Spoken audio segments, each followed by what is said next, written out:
एक छोटे से कस्बे में अर्जुन नाम का एक युवक रहता था। गरीबी उसके जीवन का हिस्सा थी। छोटा सा कच्चा घर, गुजारे के लिए पिता की छोटी सी दुकान और सपनों पर हजारों पहरे। पर अर्जुन का दिल बड़ा था। उसे हमेशा लगता था कि अगर जीवन में कुछ बड़ा करना है तो अपने डर का सामना करना ही होगा। अर्जुन को बचपन से ही पब्लिक स्पीकिंग का डर था। जब भी वह भीड़ के सामने खड़ा होता, उसकी आवाज कांपने लगती और हाथ पसीने से भर जाते। लेकिन उसके मन में एक सपना था, एक सफल मोटिवेशनल स्पीकर बनने का। उसे पता था कि उसका सबसे बड़ा डर ही उसकी सबसे बड़ी कमजोरी है। एक दिन उसके कॉलेज में स्पीच प्रतियोगिता हुई। दोस्तों ने कहा, अर्जुन, तू क्यों नाम दे रहा है? तू तो बोल ही नहीं पाएगा। माँ ने भी पूछा, बेटा इतना बड़ा जोखिम क्यों?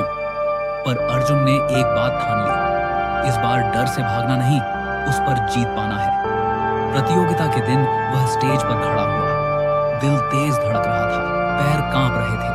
जैसे ही उसने बोलना शुरू किया, उसकी आवाज अटक गई। पूरा हॉल चुप था। कुछ लोग हंस भी रहे थे। अर्जुन की आंखें नम हो गईं, पर उसी क्षण उसे पिता की बात याद आई।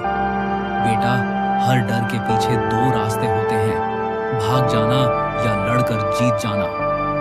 अर्जुन ने गहरी सांस ली, सिर उठाया और दोबारा बोलना शुरू किया। इस बार उसकी आवाज पहले से मजबूत थी, उसका विश्वास पहले से ऊंचा।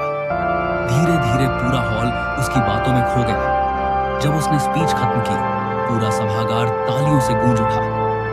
वह प्रतियोगिता तो नहीं जीता, लेकिन उसने खुद को जीत लिया था। उस दिन के बाद अर्जुन रुकता ही नहीं।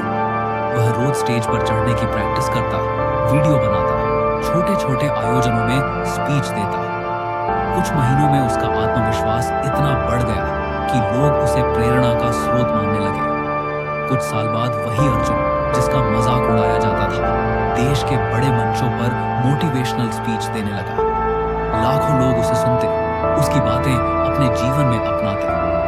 एक इंटरव्यू में जब उससे उसकी सफलता के रहस्य के बारे में पूछा गया, तो उसने मुस्कुराते हुए बस एक ही बात कही, मैंने डर को हराने की नहीं, उसे पार करने की हिम्मत की, और डर के उस पार ही मेरी जीत थी। यह कहानी हमें यही सिखाती है कि डर कोई दीवार नहीं, बस एक परछाई है। अगर आप उस परछाई से आगे बढ़ जाएं, तो सफलता आपकी प्रतीक्षा कर रही होती है।